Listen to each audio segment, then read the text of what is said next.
Hello दोस्तों, MPPSC के YouTube channel पर आप सबका स्वागत है। तो आज हम लोग देखेंगे सिमी यादव जी की कॉपी, जिन्होंने एमपीपीएससी 2020 में रैंक 3 हासिल की है और डिप्टी कलेक्टर का पद प्राप्त किया है। ठीक है, तो यह ज्योग्राफी की कॉपी है। ठीक है, पेपर फर्स्ट के सेकंड पार्ट का। ठीक है, तो देखते हैं इसमें क्या लिखा है। ब्लैक फॉरेस्ट क्या है? तो ब्लैक फॉरेस्ट, इसमें 3 मार्कर में जैसे इसमें 3 पॉइंट लिखना है, जैसे इनका देखिए कितने अच्छे तरह से लिखे हुए हैं। इसमें इन्होंने 2.5 नंबर प्राप्त किए हैं। ठीक है, यह एक ब्लॉक पर्वत है, अवस्थित जर्मनी देश में स्थित है। ब्लैक फॉरेस्ट विशेषता क्या है? डेन्यूब नदी का उद्गम स्थल है यहाँ। ठीक है, नेक्स्ट देखते हैं। अध्यक्षांश के निर्माण के कारण लिखिए। तो दक्षिणी अक्षांश में उच्च वायुदाब पेटिका 35 से 65 डिग्री में यह अवस्थित है। तीव्र पछुआ पवनों का चलना, ठीक है,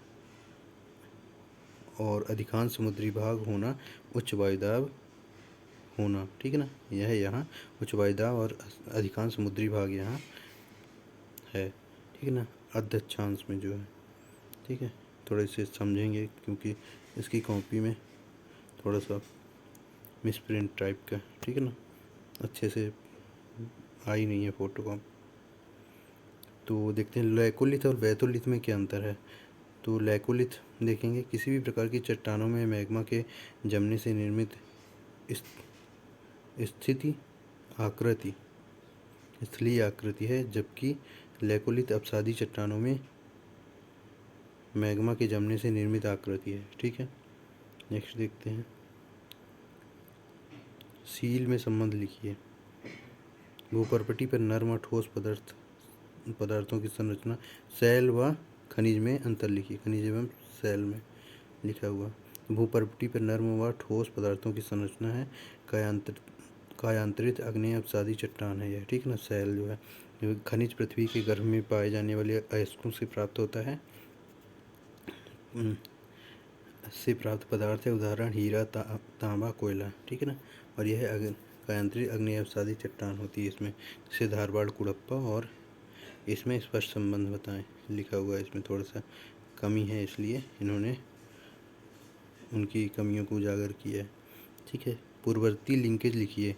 उद्योग हेतु चूना पत्थर, लाइम स्टोन आदि लिंकेज है। लिंकेज क्या है? उद्योग हेतु चूना पत्थर, लाइम स्टोन आदि लिंकेज है। जल मुलायम पत्थर। ठीक है, नेक्स्ट देखते हैं। कोलेरू झील के बारे में लिखना है। अवस्थित कहाँ है? भारत का पूर्वी तट आंध्र प्रदेश में स्थित है। एक खारे पानी की झील है। महत्व परिवहन, मछली पालन, सिंचाई आदि में इसका महत्व है।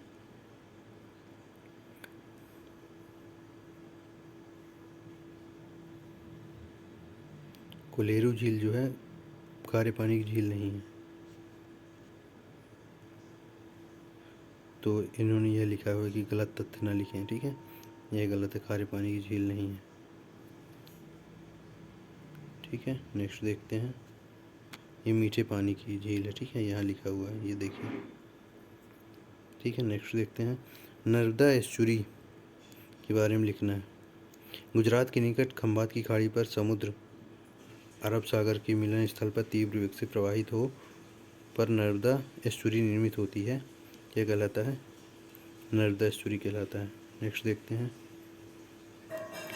वैकल्पिक संचार क्या है? संचार को वह माध्यम जो मुख्य संचार माध्यम के काम ना कर पाने की स्थिति में प्रयुक्त होता है, वैकल्पिक संचार है। उदाहरण आपदा के समय walkie talkie, loud speaker, radio आदि। ठीक है ना, वैकल्पिक संचार। हिमालय में इस अधिक भूस्खलन का क्या कारण है? कारण तीव्रगामी अवैध हिमालय में अधिक भूस्खलन क्या कारण है?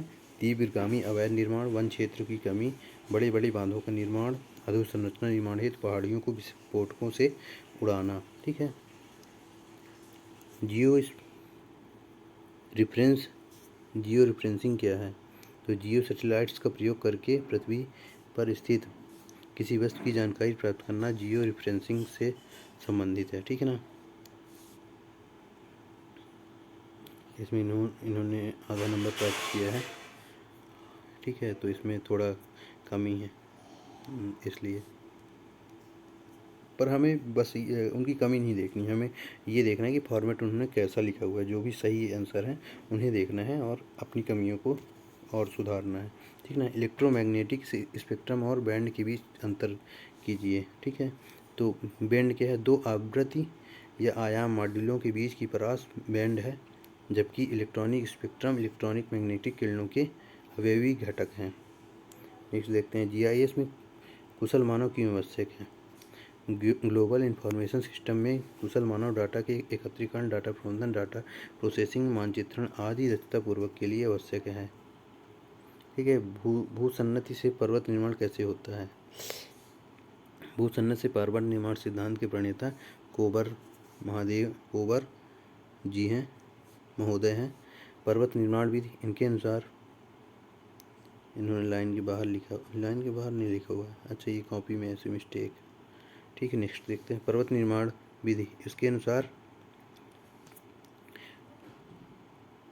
हिमालय का निर्माण टेथिस सागर के मध्य हिमालय भूसन्नति में अत्यधिक निक्षेपों के जमाव में तनाव बढ़ने व टेथिस सागर के दोनों ओर से संपीडनीकरण बलों के कारण उक्त भूसन्नति में बल पड़ने के कारण मोड़दार पर्वत का निर्माण होता है।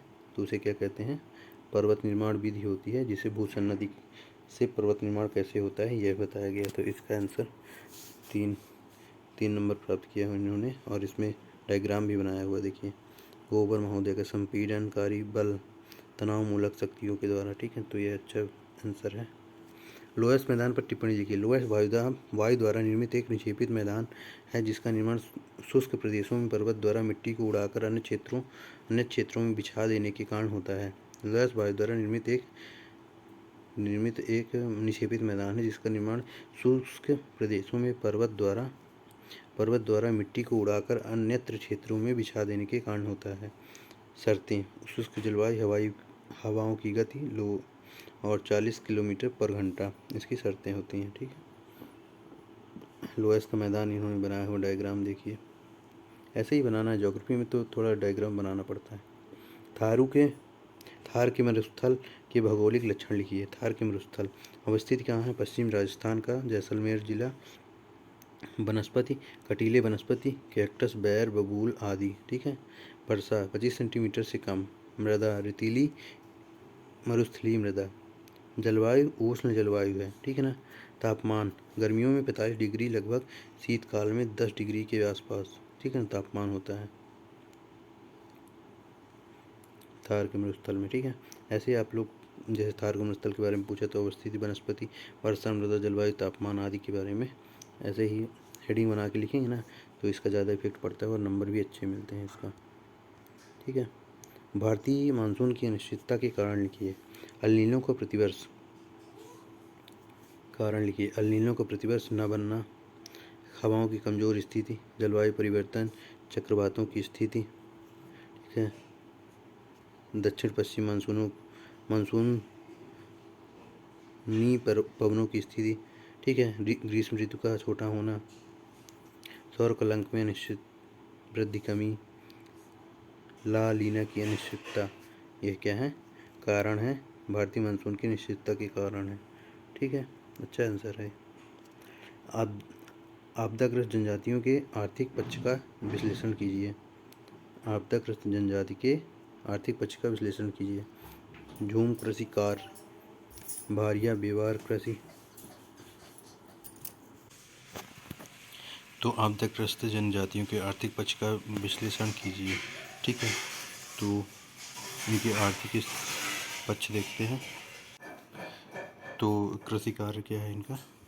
भारिया जनजाति की व्यवहार कृषि करती थी, ठीक है ना। झूम कृषि जो है, भारिया की क्या है? व्यवहार कृषि, ठीक है। सहारिया जनजाति की है क्या है? जड़ी बूटी संग्रहण, ठीक है ना। अधिकांश जनजातियाँ मजदूरी और कृषि कार्यों में संलग्न है, ठीक है। आर्थिक रूप से पिछड़ापन, बेरोजगारी आदि गरीबी समाज की मुख्य धारा से कटे हैं, ठीक है ना।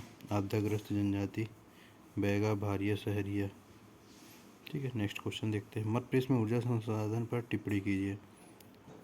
अनवीकरणीय ऊर्जा संसाधन, नवीकरणीय ऊर्जा संसाधन, दो भागों में इन्होंने विभाजित किया है। तो कोयला क्या है? नवीकरणीय ऊर्जा संसाधन है। मध्य भारत कोयला क्षेत्र बैठन, सिंगरौली, शहडोल, कोरार घाटी, जोहिला घाटी आदि। प्रदेश कोयला उत्पादन में तीसरे स्थान पर है। सौर ऊर्जा नवीकरणीय संसाधन में मध्य प्रदेश 4th स्थान है इसका। नीमच में 130 वाट प्लांट लगा हुआ है। रीवागुड़ में 750 मेगावाट का प्लांट लगा हुआ है। ओंकारेश्वर तैरता हुआ लगा हुआ है, ठीक ना। सांची में सोलर सिटी स्थित है। इसमें देखते हैं कोल गैस दतिया में स्थित है। कोल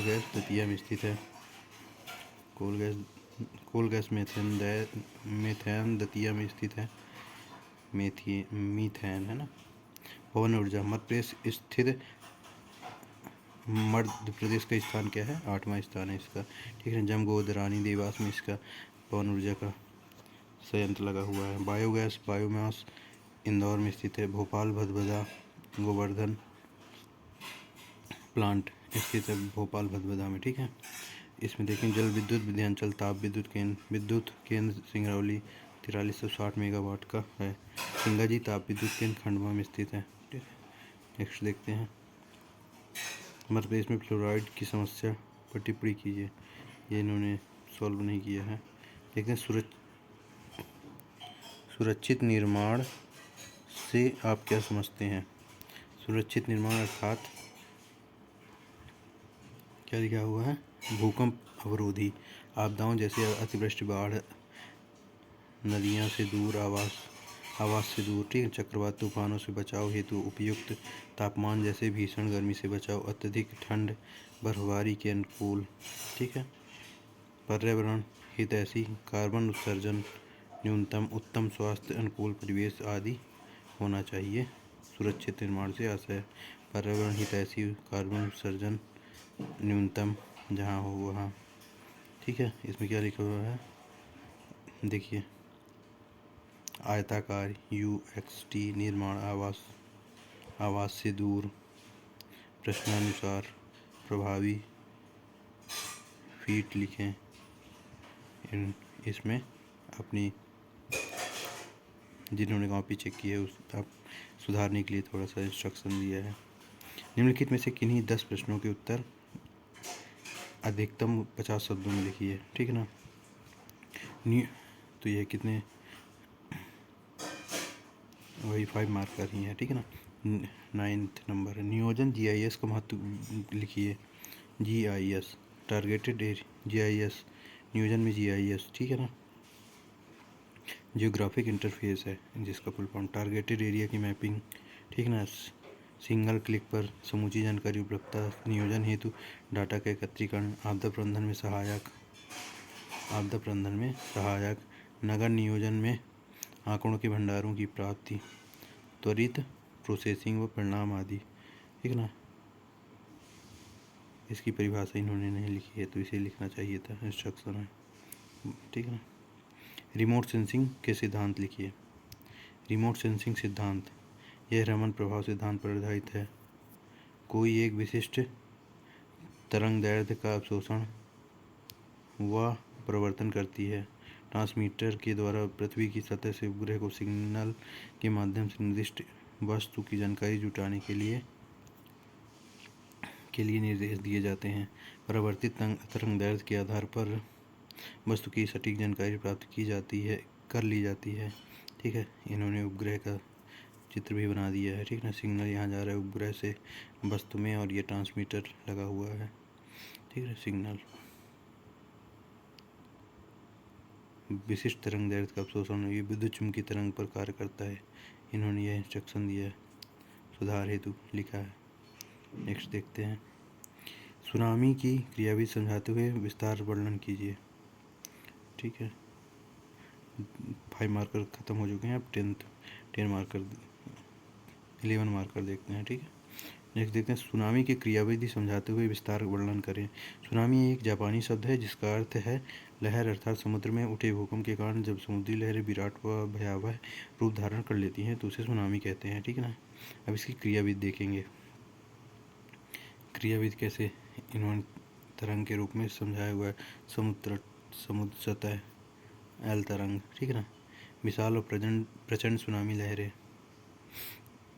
अस्तरंगी भूकंप मूल। तो ऐसे चित्र बना देने से थोड़ा सा प्रभाव अच्छा पड़ता है ना। देखिए लिखा भी है गुड अप्रोच।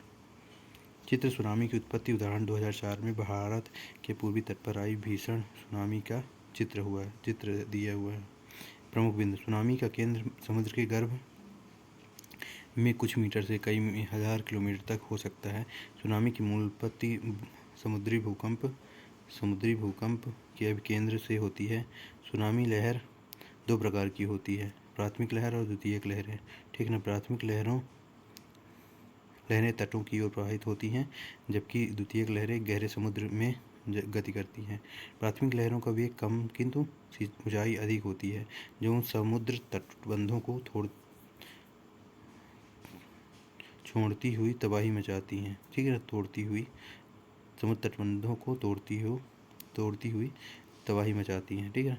द्वितीयक लहरों का वेग अत्यधिक किंतु ऊंचाई कम होती है। भारत में सुनामी बचाव हेतु early warning system radar satellite तथा 2004 की सुनामी से सीख लेते हुए 2005 में आपदा प्रबंधन अधिनियम पारित किया गया है, ठीक है। बहुत अच्छा लिखा हुआ, निष्कर्ष तो बहुत अच्छा लिखा हुआ है।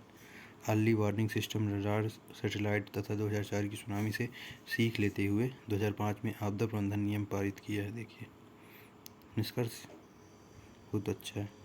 भारत की सदावाहिनी नदियों का वर्णन कीजिए।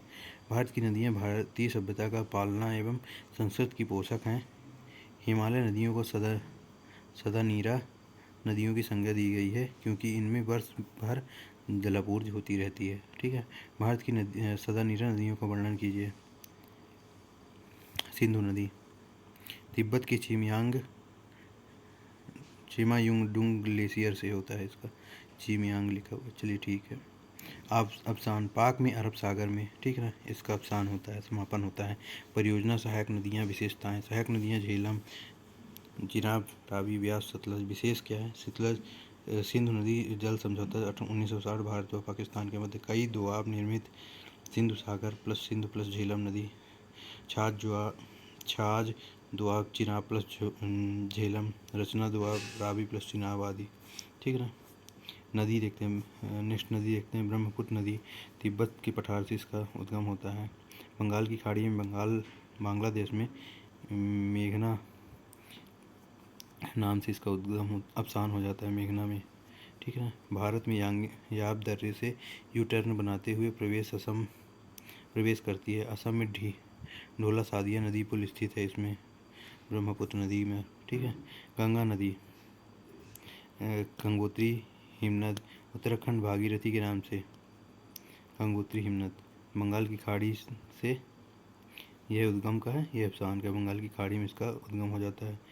सहायक नदियाँ क्या हैं? यमुना, घाघरा, गंडक, कोसी, रामगंगा। प्रयागराज से मैदानी भागों में प्रवेश करती है। भागीरथी प्लस अलकनंदा संगम देव प्रयाग कहलाता है। यमुना नदी यमुनोत्री हिमनद से इसका उद्गम होता है। प्रयागराज में गंगा में अवसान हो जाता है इसका। गंगा की मुख्य सहायक नदी है। इलाहाबाद में गंगा से समागम होता है, ठीक है।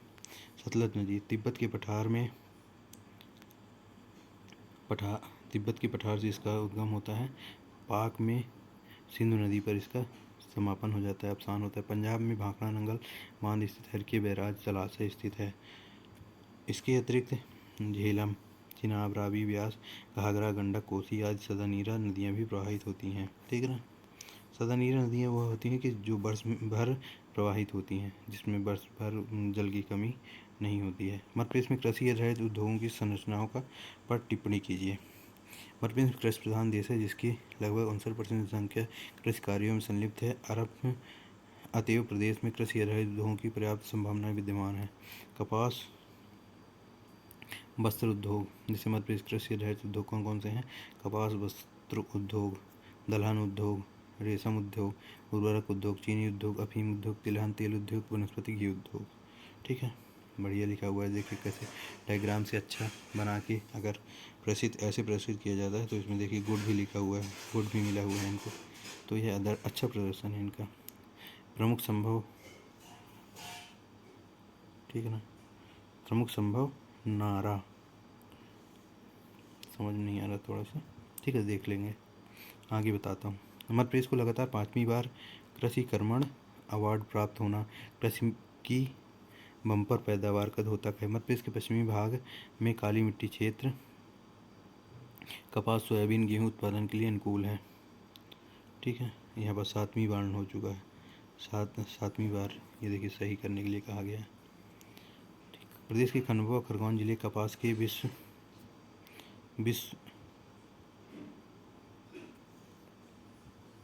कपास के लिए विश्व प्रसिद्ध है। प्रदेश के खंडवा खरगोन जिले कपास के लिए विश्व प्रसिद्ध हैं। सोयाबीन के उत्पादन में मध्य प्रदेश का अग्रणी स्थान। सोयाबीन संयंत्र उज्जैन।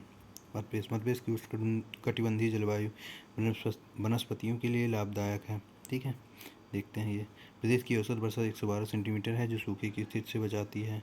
प्रदेश की नदियों जैसे नर्मदा नदी पर इंदिरा सागर परियोजना, चंबल पर गांधी सागर व कई नहरें जैसे बेनगंगा, बालाघाट आदि सिंचाई हेतु सहायक हैं। किसानों की आय दोगुनी करने हेतु प्रतिबद्ध सरकार की योजनाएं कौन कौन सी? किसान संपदा योजना, प्रधानमंत्री फसल बीमा योजना, बलराम ताल योजना, भावांतर भुगतान योजना। ठीक है ना। इस प्रकार सम्मिलित रूप से भौगोलिक स्थितियों में दृढ़ राजनीतिक और प्रशासनिक इच्छाशक्ति कृषि हेतु उद्योगों के लिए पर्याप्त अवसर पैदा करती है। ठीक है, इसमें देखिए, इसमें सुधार हेतु क्या लिखा हुआ है। प्रश्न की प्रकृति समझें, उद्योगों की शामिल करते हुए तथ्य लिखें। खाद्य प्रसंस्करण प्लस सोया आधारित उद्योग, तो इसमें थोड़ा सा चेंज कर दिया है उन्होंने, है ना। क्वेश्चन क्या था? मध्य प्रदेश में कृषि रहित उद्योगों की संभावनाओं पर टिप्पणी लिखी है। तो इन्होंने संभावनाएं लिखी हैं, प्रमुख संभावनाएं था ये। ठीक है, और ये संभावनाएं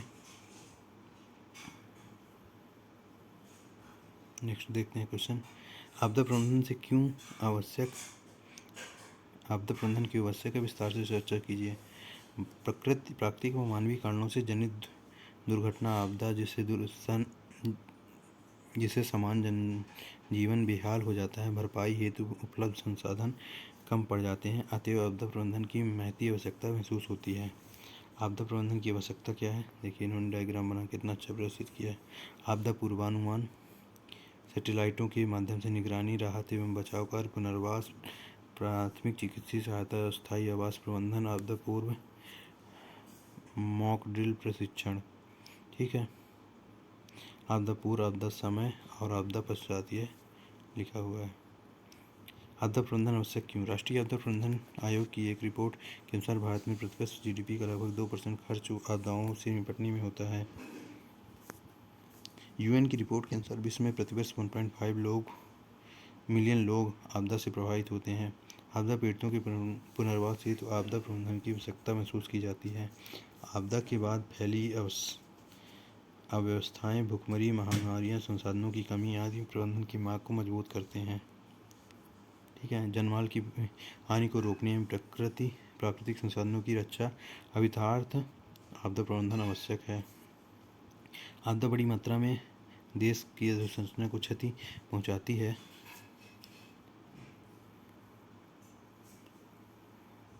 आपदा की बड़ी मात्रा देश की अधोसंरचना को क्षति पहुंचाती है, अतः उचित प्रबंधन जरूरी है। देश के विकास के लिए व नागरिकों की रक्षा के लिए आपदा प्रबंधन सरकार का नैतिक दायित्व है। वर्ल्ड हैप्पीनेस रिपोर्ट के साथ संलग्न एक दस्तावेज में हाल ही में आलेख था कि आपदा से पीड़ित लोग लंबे समय तक दुखी रहते हैं।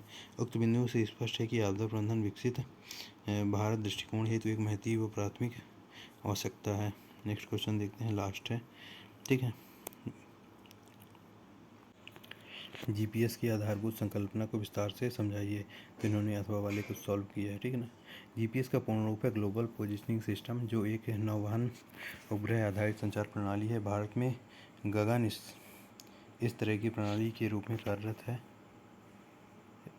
ठीक है, GPS के प्रकार लिखा हुआ है, कैसे कार्य करता है। Remote sensing, software, hardware, satellite, सूचना प्राप्ति, सूचकांक, 3D इमेजिंग, मानचित्रण, डाटाबेस। चित्र GPS के घटक, संकल्पनाएं। जीपीएस प्रणाली में पृथ्वी पर स्थित संसूचकों के माध्यम से पृथ्वी की कक्षाओं में स्थापित निर्दिष्ट उपग्रह को सिग्नल प्रेषित किए जाते हैं। वर्तमान में जीपीएस हेतु 4 उपग्रह का प्रयोग किया जाता है। 3 उपग्रह व्यक्ति की 3 विमाओं को बताते हैं, +1 उपग्रह स्थिति को बताता है। उपग्रहों से प्राप्त जानकारी के अनुसार टारगेटेड वस्तु स्थान, क्षेत्र या व्यक्ति की मैपिंग कर मानचित्रण तैयार किया जाता है। इस प्रकार तैयार डेटाबेस के आधार पर एक क्लिक पर संबंधित जानकारी व्यक्ति विशेष तक पहुंचा दी जाती है। ठीक है। भारत में एक GAGAN GPS aided geo augmentation navigation NAVSTAR है आदि जीपीएस तकनीकें कार्यरत हैं। निष्कर्षतः जीपीएस वर्तमान युग में मनुष्य के जीवन को सरल व सुगम बनाने, कौन, कहाँ जैसे प्रश्नों के उत्तर देने, नेविगेशन आदि कार्यों हेतु एक महत्वपूर्ण संकल्पना है। तो ये समाप्त होता है। ठीक है ना। तो चैनल को लाइक, शेयर एंड सब्सक्राइब जरूर करें। Thank you.